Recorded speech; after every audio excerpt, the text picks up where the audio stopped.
The Apps Alchemy podcast is a Mind Garden Media podcast in association with Screw You, Todd Productions.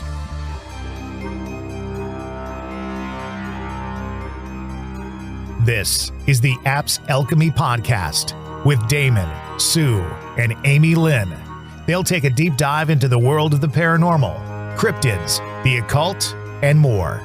These seasoned paranormal investigators have seen and heard it all. It's time to share with you. Welcome to Apps Alchemy. This is season 5, episode 8. This is the last episode of our series on mysterious wonders of the world and all its conspiracy theories and woo-woos related. Today we're going to be covering Easter Island, what we can figure out about that, our theories, conspiracy theories, and otherwise related to that. And with that, I am Damon. I'm Jen. I'm Christina. And I'm Amy Lynn. And with our powers combined, we will do our best to discredit the hell out of Easter Island. Transform. Okay. Huh? Discredit? How do you discredit statues? I don't know. Like, they're Aliens. there. Aliens. That can't be your answer for everything. Well, I don't know. If you watch Ancient Aliens, they said that they built them or something. That's like right. that. It's either aliens or Sasquatch did it. One of the two. Some sort of giant. What if they were based off of Sasquatch? Oh, what if Sasquatch was based off the giants, you mean? No, She says the Sasquatch built the Easter Island statues. I mean, it's possible. The statues themselves. Yeah. They're not really hairy. They're kind of made of stone. But no, like they're like the model was a Sasquatch. It could be.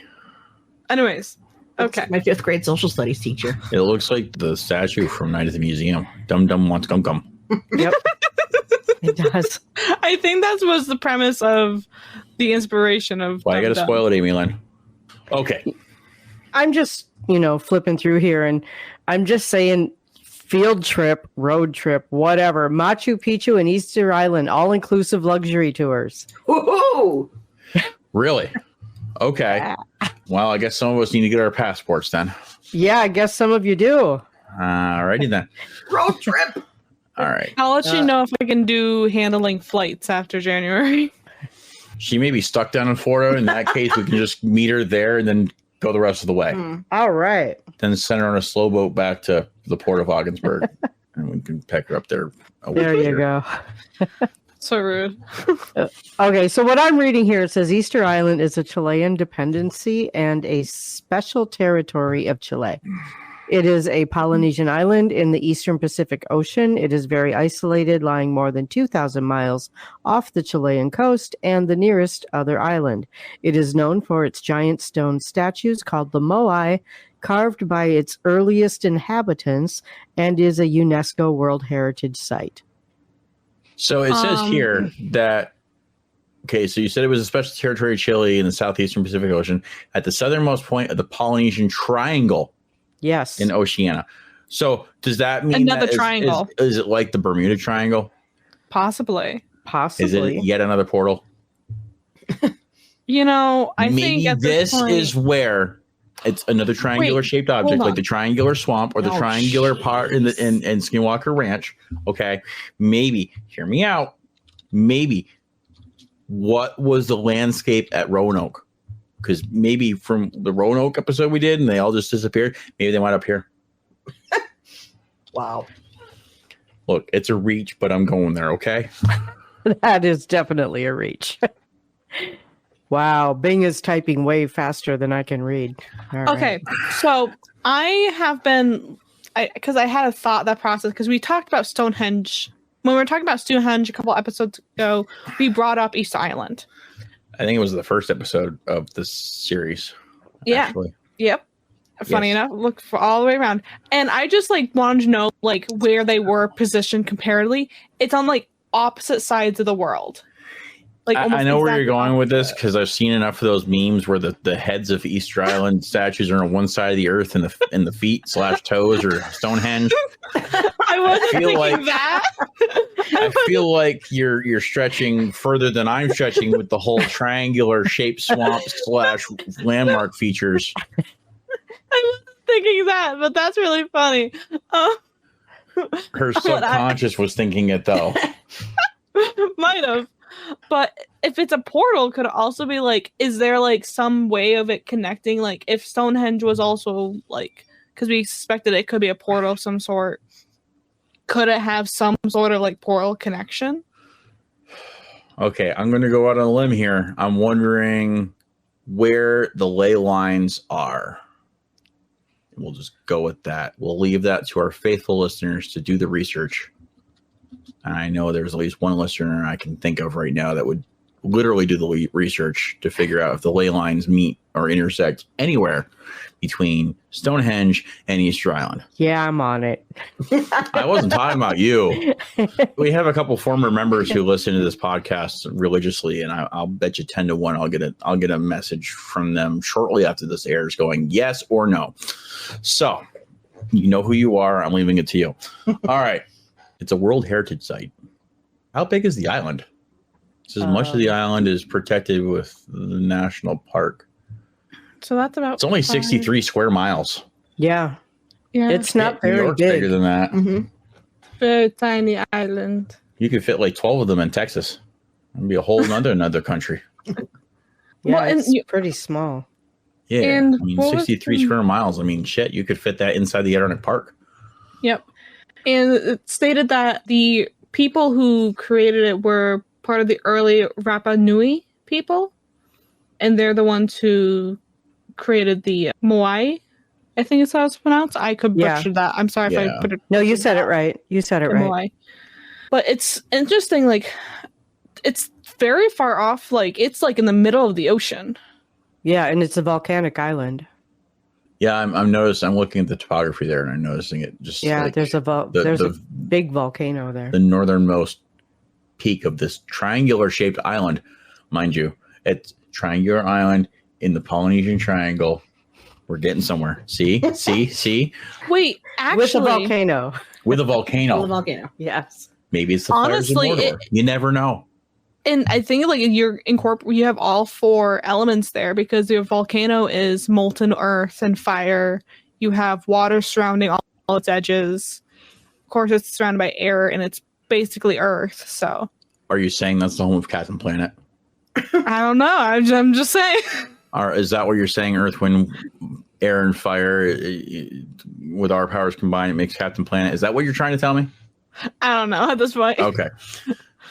It's a possibility though. So the name Easter Island was given by the island's first recorded European visitor, the Dutch explorer Jacob Roggeveen, who encountered it on Easter Sunday, April 5th, 1722, while searching for Davis Land. Roggeveen named it Post. Sure, it's the Dutch word for Easter Island, people. PAASCH -EYLAND, Easter Island. The island's official Spanish name, don't ask me to pronounce it because I failed Spanish and took Spanish 1 for 3 years in a row, also means Easter Island. There's a lot of words I can't pronounce, so I'm not going to go much further. So yeah, Yeah. there's a whole lot of Dutch and French and Polynesian, and It became like a kind of like a central, like a lot of people came to this and like yeah. Let's see. Estimated dates of the initial settlement of That's Easter my chair. Island apologize. have ranged from 300 to 1200 CE. Frick is CE. Common era. Before the Common Era. Not to be confused with AD and BC. Actually, they're alternatives to AD and BC. Okay. So basically, CE Why do they is need alternatives? people don't want to believe Were in they For the Christ alternative by, lifestyle. because they don't believe in Christ, apparently. Oh, gotcha. They were year notations for the Gregorian calendar, the world's most widely used calendar era. Common Era and before the Common Era are alternatives to the original Anno Domini AD and before Christ BC notations used for the same calendar. Okay, now that we've got that out of the way. So this is 12th century AD. Here we are. Easter Island colonization likely coincided with the arrival of the first settlers in Hawaii. Rectifications in radiocarbon dating have changed almost all of the previously posted early settlement dates in Polynesia. Ongoing archaeological studies provide late date radiocarbon dates for the earliest stratigraphic layers at Easter Island, and analysis of previous radiocarbon dates implied that the island was colonized late about 1200 CE. Significant ecological impacts and major cultural investments in monumental architecture and statuary thus began soon after initial settlement. That's a mouthful. It's a lot. Can you repeat that? No. I will put the Wikipedia link in the show notes. How about that? Apparently, according to oral tradition, the first settlement was the Anaquina. Researchers have noted that the Caleta Anaquina landing point provides the island's best shelter from prevailing swells, as well as a sandy beach for canoe landings and launchings. So it is a likely earlier place of settlement. However, radiocarbon dating concludes that other sites preceded Anaquina by many years, especially the Tahi by several centuries. Dun, dun, dun, the plot thickens. And just to confuse things, I looked up ley lines and Easter Island, and I didn't actually see any. But for some reason, I brought up a map of England, and basically England is one big cluster knot of ley lines. Well, they're messed up people sometimes too. It's no damn wonder they got all those hauntings over there and all that other shit, because they ley lines be fucked up. Okay. Apparently. Yes. Anyway, this had nothing to do with England, but that's what it brought up when I did the research. I did the search. Perfect. So, Well, on the opposite side of the island is England. So No, the opposite side of the island is opposite where the Easter Island statues are, and there's ocean there. Further away is England, yes. You mean the opposite side of the globe? Yeah. Okay. Or map for you flat earthers. I don't think that. No, that doesn't work. Leave it alone, Amy Lynn. Just leave it alone. So, obviously, it was it a burial site? There was definitely religious ceremony that went on there. For sure. So in one of the pictures in the Wikipedia, there were ceremonial platforms all around. They each had like their own name. Sacrifice? Maybe. They were called the Ahu, I believe. But each one like has a specific name to that ceremonial site. And there's a bunch of moai surrounding all of them as well. Interesting. There's a few that don't, but like there's only like one or two moai that are actually apparently they're all on the. There's a Birdman cult ceremony that goes on there. That sounds like fun. I wonder if they have annual celebrations for that, like the other people there that we were talking about that had celebrations for their bullshit. Let's see. we're humans. We all have celebrations. That's right. We do. The island was populated by Polynesians who most likely navigated in canoes or catamarans. The password is catamarans from the Gambier Islands or the Marquesas Islands. I recognize that name.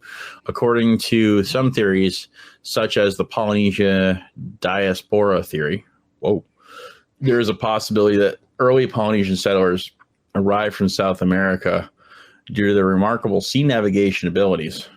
In their canoes. In their canoes and catamarans. Catamaran. The theorists have supported this through the agricultural evidence of the sweet potato. Ooh. He loves me some sweet potatoes. Candy yams, yum, yum, yum. The sweet potato was favored crop in Polynesian society for generations, but it originated in South America, suggesting interaction between these two geographic areas. So it's been noted that the early jumping off points for early Polynesian colonization of Easter Island are more likely to have been from Mangariva, Pitcairn, and Henderson, which lie about halfway between Marquesas and Easter. It has been observed that there is great similarity with the Rapa Nau language and early Mangarivian similarities between statue found in Pitcairn and some statues found in Easter Island. The resemblance of tool styles in Easter Island and those of the Mangariva and Pitcairn and correspondences of skulls found in Easter Island and two skulls found in Henderson. Okay, well, we have bodies here. All suggesting Henderson and Pitcairn Islands to have been early stepping stones from Mangariva and Easter Island. which in 1999, a voyage with reconstructed Polynesian boats was able to reach Easter Island from Mangareva after merely a 17.5-day voyage. Well, that's nothing, apparently. In a canoe. Wow. Yikes. Or a catamaran. Oh, they had a whole strong class system there, too. So I was looking at the topographical map of the ocean and where East Island lays on it, and it's on the East Pacific Rise. And like there's almost nothing, and it's very like bland, and it's on a branch of like called the Salo. So basically what you're saying is if people hadn't been coming north from South America and slammed into that chunk of rock in the middle of nowhere, the damn thing wouldn't be existing right now. Is that what you're saying? It might have just been an island that we haven't discovered until later on. Apparently, Easter Island is most definitely one of the things you should do when in Chile, according to the Practical Guide to Visiting Easter Island. Everything you need to know before you go, just in case you're wondering. I'll keep that in mind. That's right. That's more like a boat trip. I mean, it could be a little bit of both. Probably a plane in the middle of that, too. Well, it says the monolithic figures were carved between 1250 AD and 1500 AD or CE from volcanic tuff stone. Monoliths. Which makes sense. It's a volcanic island. Populate the island's coast. I was going to say, I mean, most of the island looks like it's probably just volcanic stone anyway, be my guess. Most islands like that in the middle of the ocean are just so my guess is that the statues are representation of the aliens that landed there, and maybe the aliens needed to know where to park. The colonists there at the time made the statues to praise the aliens, and they were considered deities at the time, and that's why the statues are there. I prefer the theory because I think Christina brought it up at one point where it was actually the giants that were being made and stuff like that. Or made by the giants, or made by the likeness of the giants. Either or, honestly. It might be in the likeness if we're looking at like maybe they worshipped them so they wouldn't, eat them. That's that a good point. turned Jesus. That escalated quickly. Holy Jesus. Wow. Goddamn. And here we are.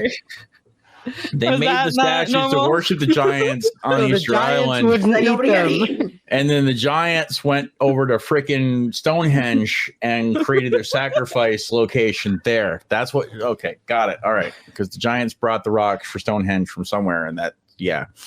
All right. Well, there's giants probably all over the world. If you look at Norse mythology, giants were on Midgard, what we call Earth, and like they were like roaming around and like constantly doing things. And I don't think there was anything that said they didn't eat humans. I think there's actually a reference to them eating. Wow. Or like warring. You're pretty battling morbid today. It's not saying. Morbid. I don't know. It's just how my brain works.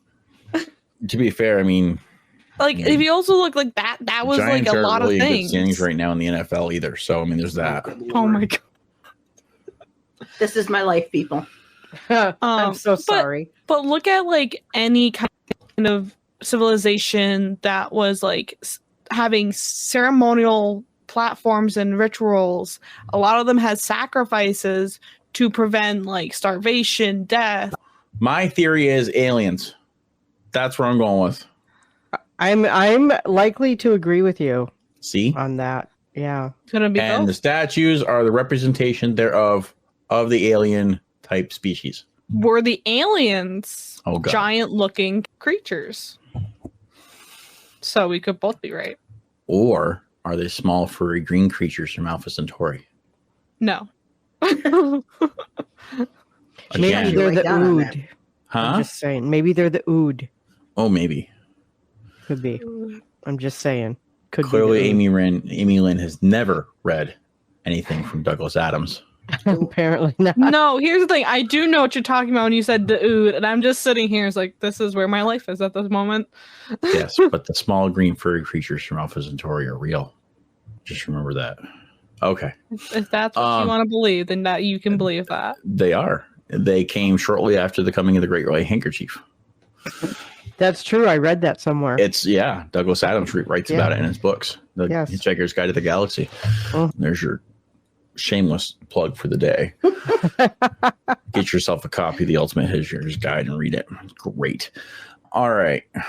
This particular one doesn't have any theories to it. No, it doesn't, because we're all just kind of sitting there scratching our heads for centuries going, where'd these things come from? Goddamn. I think it's also interesting, like, for years we didn't know what was beneath the earth, and we just realized that there's a whole body to the head. That's a recent discovery. Yes, but it does not lead to their toes being out in Stonehenge. I am not up on that theory. I think it's a funny theory. Does it say? But I don't. I know they dug to see where the bottom of the Stonehenge liths were. Did they dig to see how deep the freaking? I think they did. That's how they discovered that they had that they were actually full bodies. Yeah, so, there's a couple pictures of them doing like digs around it. Well, I'm curious, like, what the depth is on those versus the depth of the henges. They're massive. Hold on. Yeah, I remember they were pretty big. Because the henges were what? They were 60 meters or some crap like that.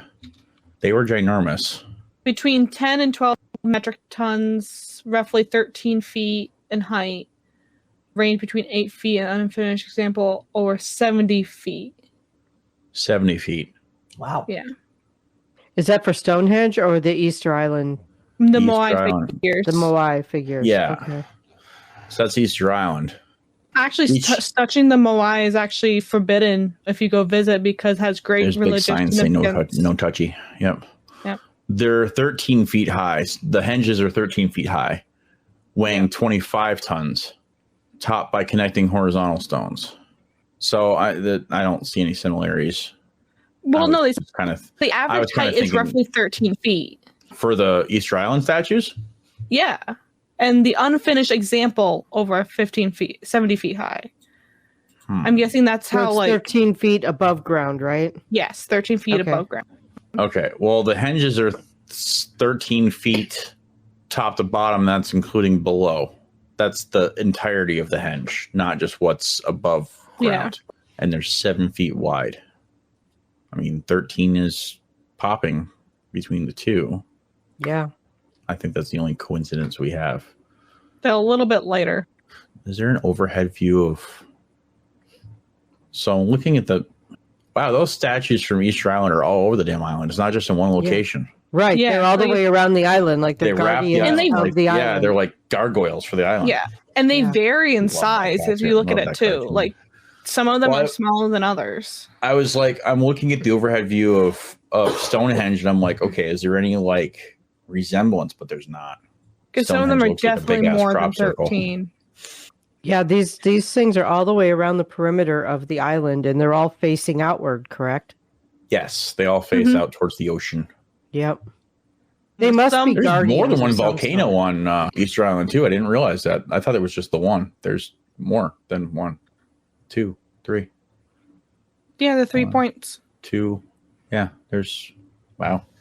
Another thing is like Christina said, they point out, so like a lot of theories, it's like they're guardians of the island, and that's why they're protected. It is. I mean, like, just if you think about it, even if whoever made these things were human beings with very advanced tools, more advanced than what we have. Let's just pretend we don't know anything about human history. How long would it take them to carve all of those? I know. Well, it's just like how long would it take them to move those stones from? Because where they created them to where they because they're saying that Stonehenge is a replica of the ones in France. I mean, 25 ton is a lot of freaking stone to move without machinery back in those. It would have been. I hate one of the methods, oxes, but one of the methods they theorized was using like logs and slowly rolling them. But how would you leverage it up? How would you it's a lot of stone. It's a lot of weight. Aliens.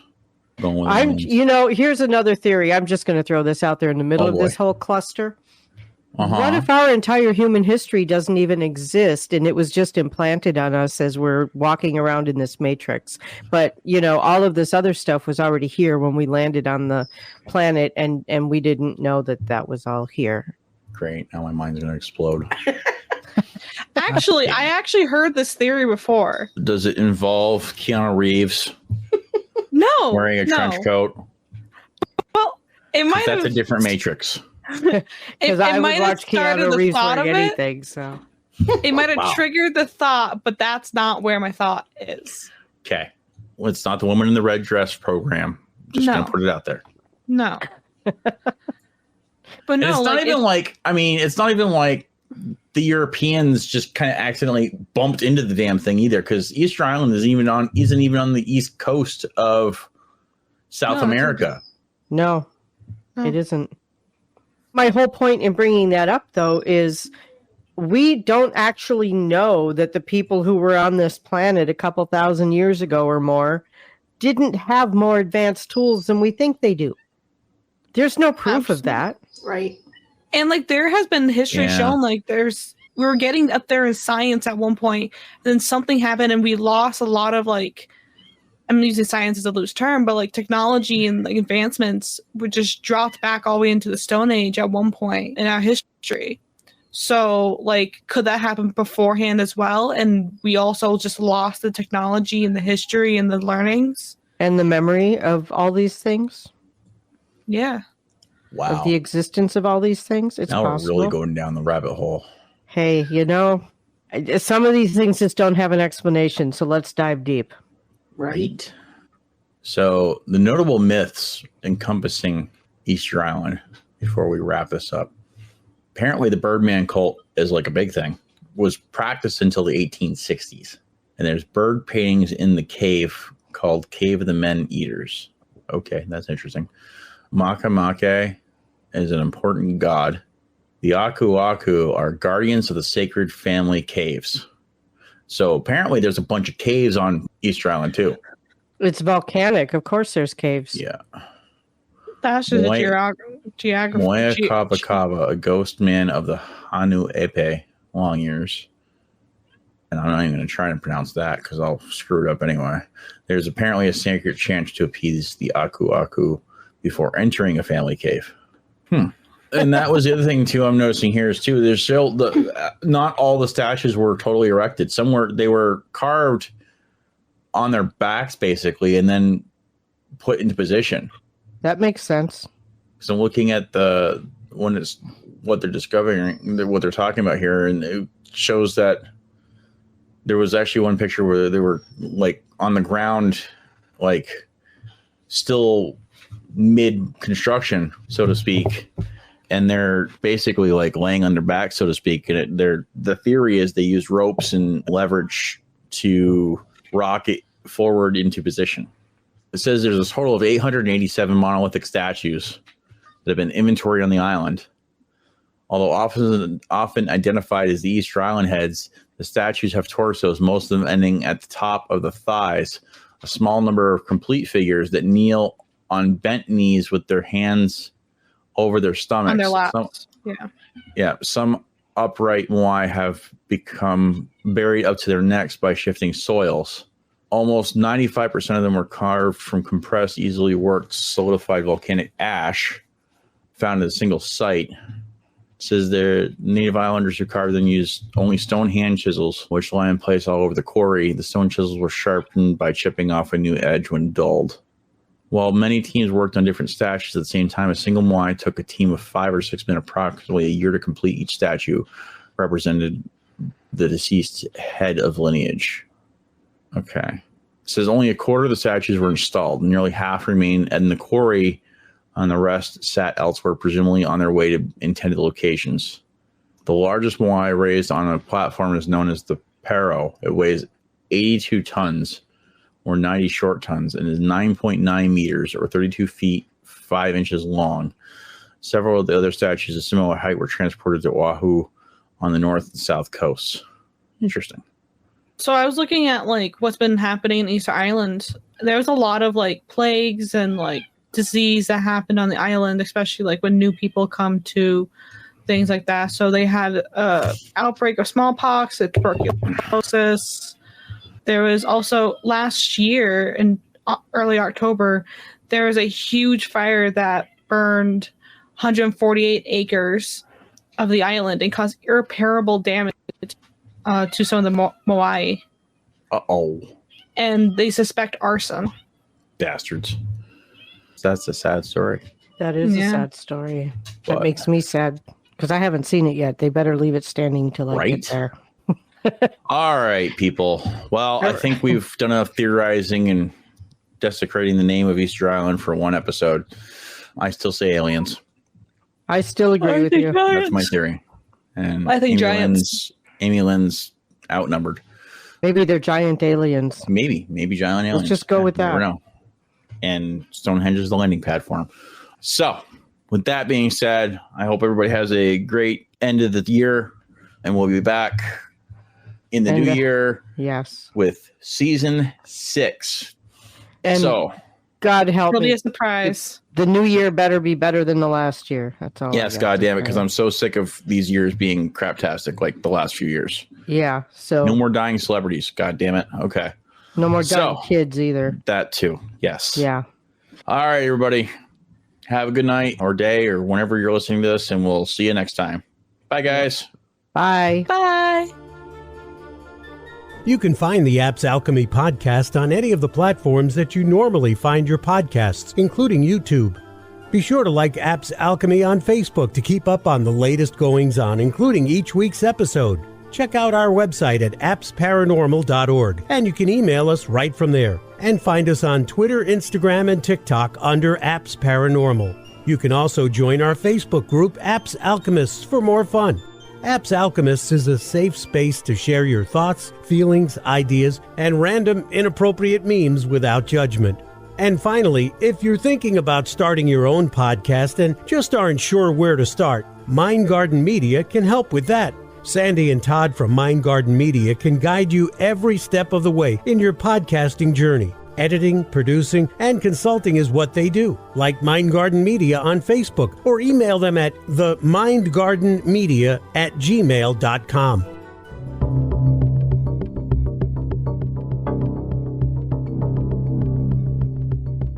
Thanks for listening to the Apps Alchemy podcast. Be sure to subscribe, follow, and review us. And check out our next episode coming soon.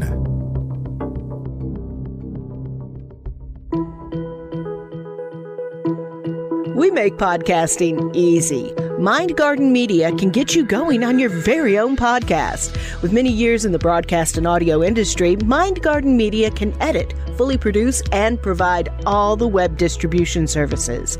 We're podcasters too, so we'll guide you every step of the way to a professional sounding podcast production. For information, email themindgardenmedia@gmail.com. The Mind Garden Media at gmail.com.